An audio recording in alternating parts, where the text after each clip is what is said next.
This is the Sacred Business Podcast, a show for spiritual women identifying entrepreneurs and leaders. I am Sora Suriano. On this show, you'll meet inspiring guests, get some business tips, experience sacred practices, and listen to my personal lessons as a business owner. As a transformational business coach, powerful medicine woman, inspirational speaker, fire igniter, heart whisperer, and world traveler, I've helped hundreds of women around the world heal their stories and transform their sacred businesses. It's time for us to claim our rightful and equitable place in entrepreneurship through scaling our business efforts. You are worthy, divine sister.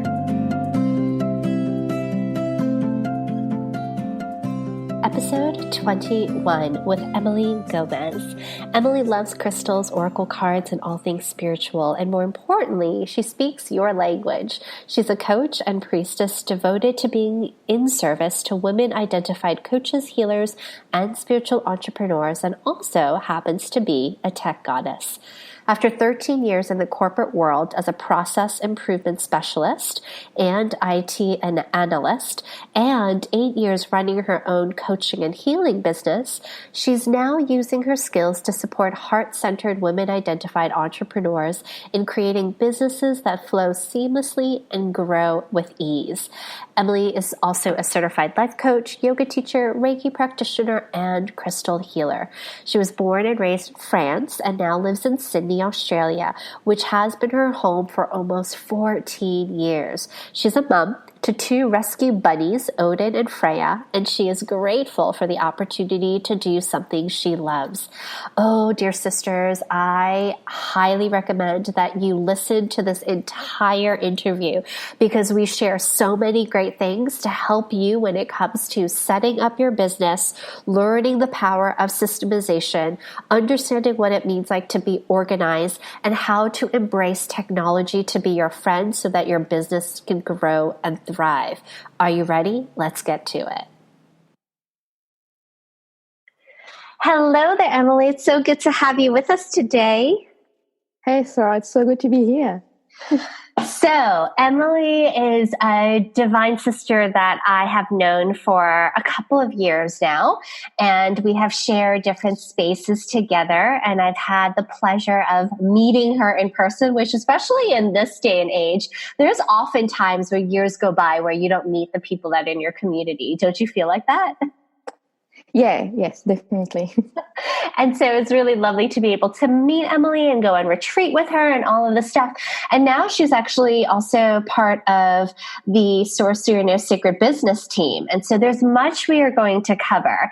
So Emilie, before we even begin to dive into some juicy business tips, I'm wondering if you would share a little bit about the fact that you came from corporate and then you moved into a business prior to this one. So can you share a little bit about your corporate experience and what led you to consider this other business? Yeah, sure. So to me, it all really started 8.5 years ago when I had a nervous breakdown. And from there, that really started my personal development journey and spiritual journey. So I had been in the corporate world for three or 5 years, feeling very stressed and everything that can happen in the corporate world, feeling very out of place. And so that led me to that nervous breakdown. From there, I started studying life coaching. That really helped me get back on track with my life.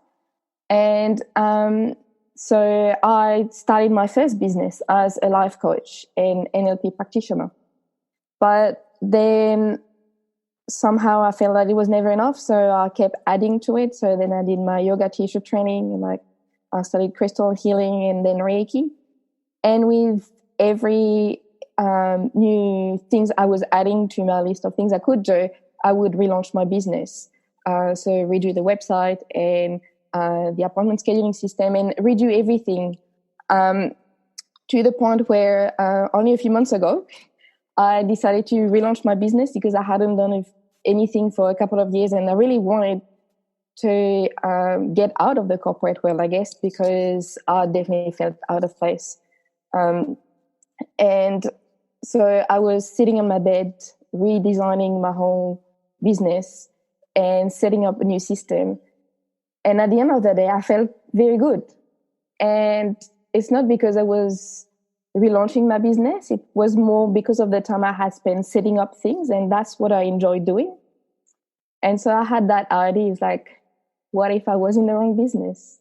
What if this was more, that is bringing me joy? So maybe there's something there. And so what I started doing, which I think I had never really done before, is actually started telling people about it. I was like, oh, that's what I did on the weekend, and I enjoyed it. And so it started becoming that reality that maybe I am in the wrong business. And at the time, I was also part of a mastermind. And in one of the coaching calls, I actually said, well, I'm at a crossroad here. There's my healing business, which, let's be honest here, I'm not really feeling connected to anymore. And there's that other thing I'm really feeling excited about. So what shall I do? And obviously my coach didn't give me any answers. They just asked me more questions. But for the rest of the call, I had a download about what I could do and where I could take that new business. And so I decided then to make that transition, and I'm very happy. And before you share what it is, all right, yes. I want to just take a moment there, so people don't necessarily fully know yet. But I love that. So if I can reflect back based on what you shared, you knew that there was this pivotal moment where there was a breakdown for a breakthrough to happen in your life. And so that occurred. And then you went on a personal journey of inner healing and finding out really who you were. And I think that is so important. And many of us really understand that story. And then you realize that all these tools were helping you. And based on that, like when we go on the spiritual journey, the practices and tools and the entry point of what has helped us heal, we feel such deep connection to. And so, of course, immediately we want that to be the way in which we serve, right?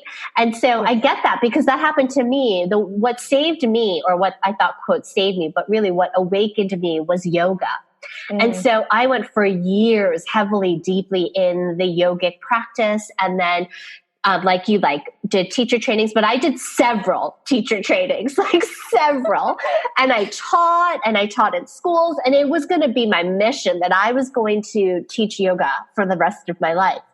But like yourself, it wasn't quite it. It was what helped me, but it wasn't necessarily how I was supposed to serve. And so like yourself, I did all of these other trainings and learned all of these other modalities, thinking if only I could put all of that together, maybe this will be it. And so I hear that from you. And then also taking time, and you were basically reinventing yourself and iterating these different business ideas, but while also being in corporate to help support you in between these transitions, until finally there was this moment, this peak moment for you, where you noticed, you took a step back, and it's almost like when you take a look at yourself through the lens of a macro view. So looking at yourself meta and being like, when I look at myself doing all of these little things, what actually sparks my joy? And it wasn't the healer or it wasn't the healer or coach in you, right? It was actually something else. And it was the things you did, the setup process that you really thoroughly enjoyed and you were utterly confident in. And I love that, because that's the part that I noticed for myself and for other business owners, which is when we take a step back and we look at the pieces that bring us joy, that's when we realize the gems of what is actually in alignment with our business. And so for you, what is it? So it's all about setting up systems. So like I was saying, for example, when I started setting up the appointment scheduling system and making sure that it was talking to another system, to my CRM system, so that I didn't have to spend time in one system and then in another. And so to make the whole business actually flow, so I could spend at the time, I could spend time with my clients. So that's that. And now, so it's all about really helping other business owners doing the same thing. So, because I hear so many business owners out there that complain, I guess, about spending so much time in their business and not enough time with clients, and they'd like to spend more time with clients. So that's I know I can do that, so I want to help them with that part, so they don't have to worry about it, and then they can just spend time in their zone of genius and actually spend time with clients and do their magic, and let me do my magic to support them. Absolutely. And it's really wonderful to meet sisters like yourself who understands the energetic realms, who really believes in the mystery and the magic, who walks a priestess path, and to embrace finally in your business that you love systems and structure, and that you have this beautiful way of looking at something and figuring out the pathways to help them connect together. And there are a lot of business owners who, especially those that are coaches and healers that are women identifying, they tend to make these excuses and saying, I don't know how to do that. Whereas that's not, I believe, true. I believe that it just takes a little bit more time and effort. And if it brought them joy, they would love doing it. But since it doesn't bring them joy, it does take a little more time. So to have someone like yourself who provides that information and can set that up while also being very open in teaching and allowing your business owners to feel self-responsible for the knowledge and information that they need in order to continue on growing their business, I think is so equally important. So you still get to be the healer and coach, but just in a different way. Yeah, I guess that's the thing, and to me that was the big thing when I made that transition. It's like, but I wanted to be a healer and a coach. I had that idea, and I guess I had that little bit of grieving period where it's like I have to let go of that idea that I had, and then I'm like, but I am a healer and a coach, but in a different way. I'm maybe healing your business and your processes and your system. And then I also have to, I have the opportunity to work with healers and coaches. So I'm bringing that in my business in a different aspect as well. So yeah, I guess that's what brings me joy. So true. And for the past, what has it been, 14 months, you were on a priestess path through the Priestess Mistress Mind with Julie Parker and myself. And I wonder if you can share a little bit about what that journey was like, and if there was any part of that particular journey that helped you find some stillness, really let go and, mourn the thought and the vision you thought you had around where you were going, that allowed the space for this new wave of inspiration and divine alignment to occur. Yeah, I think that definitely the Priestess Mistress one was an integral part in my journey and coming to that point of deciding, okay, I'm in the wrong business, because I had to look at myself and learn more about myself, let go of a lot of things or heal a lot of wounds. And I think one of the big wound was the sister wound. And having healed that, knowing that then I had all my sisters in the Priestess Mistress Mind, and I was able to share my new vision and get the feedback around that and see how everybody was very supportive, which I never had that with my previous business. I never had anybody who I could share that vision with. Or when I was doing it, I didn't really feel the support either. Whereas with the Priestess Mistress Mind, I have that. And I still have that. I'm still obviously connected with all my sisters, and they are part of my journey. And I know that I can go to them when I need anything, whether it's for my business or personally, and that made a big difference. It's so true. The sister wound and having the opportunity to identify and work with it and move through it can help support you. I notice what you're saying, like within your life, and how it can support you in your business when you're working with other women entrepreneurs. So can you share a little bit about how you think this will apply to your leadership skills when it comes to working on a team or with your clients regarding the healing of the sister wound? Yeah, I think because now I've experienced that, I know, I guess I want the people I work with, so the team I'm part of, to experience that as well. So it's stepping up and being that leader and that priestess and showing the team what's possible and making sure that everybody feels noticed and heard and support them on their journey. It's a two-way, I guess it's a two-way street. It's not just me telling them what to do. It's listening to them, understanding what they need and reframing it and putting it to them. Is that what you want? And making sure we're in that partnership.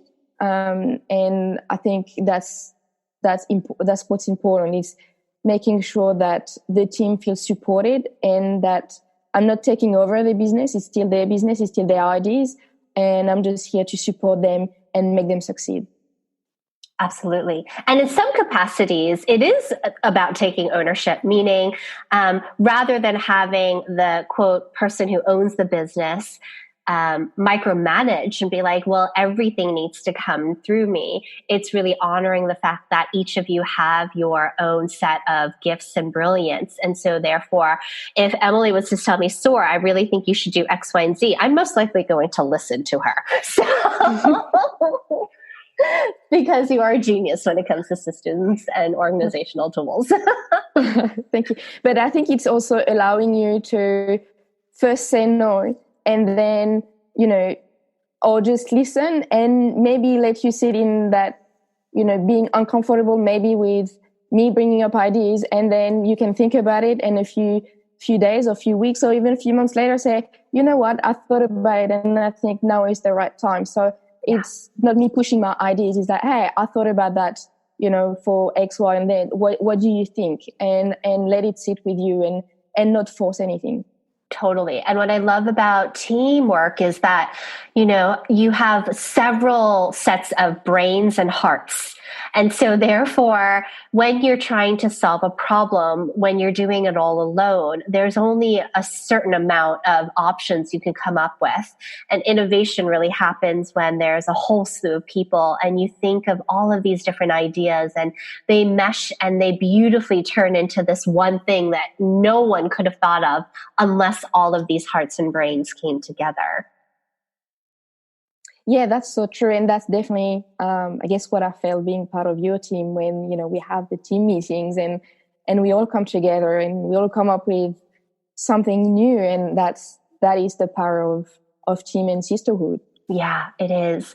So one of the things that I noticed that kind of gets a lot of entrepreneurs is when it comes to really building out a journey and having a system in place and knowing what's going on in the beginning, the middle, and at the end.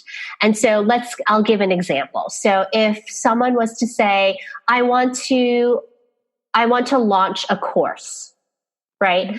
And so then the first thing that someone might do is they might write a loose outline, and then they might go deeply into the course creation. And then the course is all done. And then they start thinking about the price point of it and how many people are coming. And then they're going to think about the copy and the sales page. And then they're going to think about the marketing strategy. And then they're going to try and get people in. And then they're going to realize, oh my gosh, certain things aren't speaking to one another. So how do I get people to log in? Are the emails being sent the right place? And then it becomes a little bit of a mess because instead of taking a step back and looking at the journey and figuring out all the little steps, they just went straight into it. So there is definitely understanding the steps afterwards and better improving it. But could you share a little bit about what may be a best practice for someone who has an idea and how can they go from dream to execution and have something like a map in place before they even go deeper into it? Sure. So in that example that you gave, I think the first thing that came to me was, before you even start, is having that customer journey. So sure, like you have an idea for a course, definitely put all your ideas down. But before even like trying to find the platform where to put it in, is what is the journey you want to create for your customers? So say it again. Create that journey. So how would your customer find out about the course? And then how do you want them to feel when they read about the course? And once they enroll, then what's the experience there? How would they know about it? Would you send them an email, or, all this sort of thing? And so it's from beginning to end. And once they're in the course, then what happens? Do you give them everything all at once, or do you step it like once a week? And how do you support them through the course? And at the end, how do you close that journey for them? And so it's a whole, like you said, it's a map. So once you've mapped that out, then you'll be clear not only on the copy, but on all the steps that you need to take from a system point of view. So what do I need to set up, and what do I say, and where do I need to set up, and when do I need to set it up? Because often the mistake that we make is we create the course, like you just said, and we put everything in, and we've put all the effort, and then nobody signs up because we haven't put that customer journey together. So we actually don't know how people are going to find out about it. And by the time we've done all of that, we're exhausted and we don't want to think about tech stuff anymore. And so we give up. Whereas if you think about it up front, then you not only have that map for your clients, but you also have a map for yourself of what to do. And so that's your mini project plan right there. And so, you will be focused for the next 2 or 3 months to build that thing out. Yes. Preach it, sister. Seriously. I mean, and I totally share regarding, I get it, because I have been there, and there's still moments where like I miss steps. And that's why it's great to have another person who's really keen on systems to catch you in the process. But I have seen so many people do that, which is like offer something and then try to build that first, and then they lose steam. And so it's really important to understand why you're doing it and who are your customers. And even when it comes to thinking about things like building out, people are always talking about building out their funnels and what is their freebie and their opt-in and, all of that. But before you even do that, what if you start thinking about why you are on this journey with your clients to begin with, and then understand from their perspective, what is it their need and what's their problem? Have a solution, which is your offering, build all of that and map it out, and then look to see what your freebie is. What is the way to gather client recognition? Because then it'll be a lot easier. I do find that people take little pieces, and instead of looking at the whole picture and creating the big picture and then cutting it up into jigsaw puzzles, they take a 5,000 piece jigsaw puzzle and they start with like one random piece. Yeah, I think that's exactly right. Like and I think we feel the pressure as well when, and I think I definitely felt that when I started my coaching journey. It's like, I have to have that freebie out there. I have to have that. And I think that's a lot of the marketing strategies out there are telling you to do that, but they're not telling you how, and they're not necessarily telling you to take that step back unless you take, a whole course that actually teach you all of that. But if you take all the freebie that are available out there, or the cheaper courses, they only tell you about one piece of the puzzle. They don't tell you the whole thing. And to me, the main thing is step back, understand what you do, who you serve, why you do what you do, and then map that customer journey. Yes, yes, yes. So I'm going to share a little bit about my thoughts around when it comes to hiring team members like yourself, and tell me what you think about this too. Because I know you're still uncovering the pieces for yourself. But I do want to share this because I think it's really important. So when it comes to hiring team members, right, as a healer and coach, most of the time you're looking for someone like a graphic designer or a virtual assistant or a tech goddess, or someone who does tech and systems, or a copywriter, things like that. And I understand that there may be sometimes limited financial resources. But what I noticed for a lot of new entrepreneurs is they tend to nitpick on what it is that they're getting from the service itself. And that's why I really love working with team members who desire to either be project-based or on a retainer. Because when we start nitpicking, right? So if I was to hire Emilie and I wanted to, and she had a package, but maybe there was a couple of things that I didn't really want. Instead of being like, well, I don't want those things. Can you replace it with this? Or what if maybe you just give me a discount on that? And you're negotiating.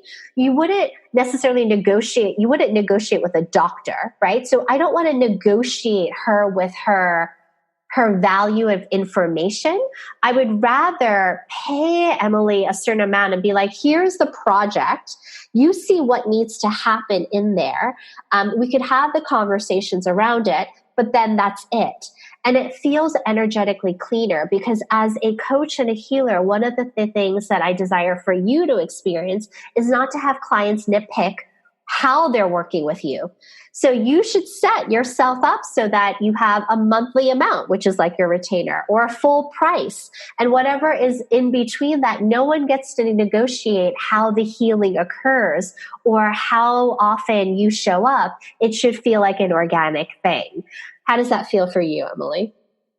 Yeah, that definitely feels very right. Where I think it's also building that trust with the person, because if you start nitpicking and say, oh no, I want this and I want that, you're basically also saying that you don't trust their abilities in doing the work. Yes. You're hiring them because they're the expert. They know how to do what you're asking them to do. They might not do it the way you think it should be done, but they're going to get you the result. And you're hiring them to get a result, not for the process or the journey they're taking you on. So I think you have to trust them and let them do their magic. Because like you said, you wouldn't tell them how to do their own thing, or you wouldn't tell a doctor, no, I want you to do it that way. It's, I want this result. I want to be healthy, heal me. So with someone you hire in your business, it's the same thing. You give them the objective, but you don't tell them how to do it. Totally. And it's really interesting you say that, because I have noticed even in my past experiences when I was first starting to hire team members, that those that I didn't trust, and I didn't even realize it, right? So it's not in your mind's forefront, but those that you don't trust in their ability or expertise, you do tend to want to negotiate price, or you look for someone cheap. And so therefore, like cheap meaning like more, I guess, like lower cost than someone else. And so your mind immediately thinks that they won't know all the things or will be excellent at their job. Versus if you were hiring someone who you thought was masterful at what they did and they shared with you the price, you'd say, no problem. Please, what else do you need? And you would trust that they would be able to do whatever that is that they need to be doing, and also share with you and provide you with information and educational resources. So you're right. It is about the trust and the psychological idea around, do I believe in you and believe that you're masterful at what you do, or do I not? And I think the other thing that has come up with clients in conversation is also the fear of delegating and the fear of letting someone else do something for you. So that also one of the reasons why you may be negotiating with them. And I guess it all comes back to the trust anyway, but it's you have, as the business owner, if you need the help, if you want someone to help you, you have to be willing to let go of that need to control everything as well. Yes. And I can talk over and over again about the power of delegation so that you can stay in your genius. But I want maybe you to share, because I might start being like a broken record. Can you share for those sisters who are ready to receive some support, why it's so important to release the story that I have to hold on to all of this? It's my work. It's my connection to the people. It's my whatever. But actually that delegation can be a really beautiful thing. Why is it so important? It's important because then you have time to do what you love and what brings you joy. So you're not feeling tired or exhausted or cranky by doing all the other stuff that you don't like. So, if you had to, let's say update your website and you hate it, and first of all, you might procrastinate around doing that. You might spend hours doing it, or you may never do it. And so then, and because you may never do it, or you may procrastinate around it, you may actually feel even more angry at yourself. And so that's not the right mindset to be in your business or to help your clients. And then you might start feeling that resentment towards your business as well, because you might feel like you're spending more time doing things that you don't like rather than spend time with your clients. So when we talk about delegation, it's thinking about what brings you joy and what doesn't bring you joy. What would you rather give someone else? What would you want to give to someone? And so start thinking about that, and then be like, yeah, I'm totally okay with giving that to them, because it's going to save me time and potentially also money, because yes, you may have to pay them to do it, but on the other hand, you'll have time to see clients. So it's that trade-off of, yeah, I'm paying someone, but I'm seeing more clients and I've got more time to work on developing a course or something else. Or I simply have time for myself to do other things I enjoy, not necessarily my business, but spend time with my family, or go outside and do things, or spend time, with my spiritual practice. So that's why I think it is very important to be honest with yourself and think about what do I love and what don't I love, and I'm happy to give to someone else. Yeah. And for those of you who are listening who's currently saying to yourself, but I love doing all the things that I'm currently doing, I get it. I do. And it's one of those experiences when you don't even know the power of delegation until you actually do it. Because when you create that space, like Emilie said, you can fill it however way you want. But more importantly, what if you didn't fill it? What if you created time and space for stillness? Most of the time, I notice a lot of sisters who have grown their businesses and they are now still doing a lot and not getting enough support. It's because they're afraid of finding the stillness to integrate and see what's next. Because they are so used to the rhythm and the flow of their business and kind of the chaos, to have time for stillness means that there's going to have to be a recognition that change, evolution, and scaling will ultimately occur. And to be honest, that's actually part of the entrepreneurial journey. So be a yes to it. Mm. Yeah, that's very true. I guess that fear of the stillness, and I think I feel it too sometimes, where it's like, but yeah, keeping myself busy, and not necessarily just in my business, but in life in general, is always busy, so that I don't have to stop and be with myself and see what could happen. Yeah, totally. Emilie, this is so much fun. It is. Oh, wow. I know I get to work with Emilie often, so yay to me. As for the rest of you sisters, may this truly, truly support you in so many different ways, whether you are in corporate desiring to shift and transition, or if you're working your business and it feels like it's not quite it and you're working so hard, we celebrate you and honor you and know that your path and the understanding of what is to come is also coming very soon. For those of you who are looking to grow your business and get support, to think about these things as you call in your team member. And then for those of you who have team members, to honor delegation and stillness so that you may scale and grow. Thanks, Emilie. Thank you, Sarah. It was so much fun. So fun. All right. Bye for now. Thanks for listening to the Sacred Business Podcast with me, Sora Suryano. If you love the show and desire to know more, check out sorasuryano.com. I would also so appreciate it if you would leave a love note, aka a review on iTunes. Now, remember, you have the power to create anything. You are able to bring forth beauty, abundance, and grace in your business and life every day while living a life that is wild, free, and calm. You are worthy, divine sister.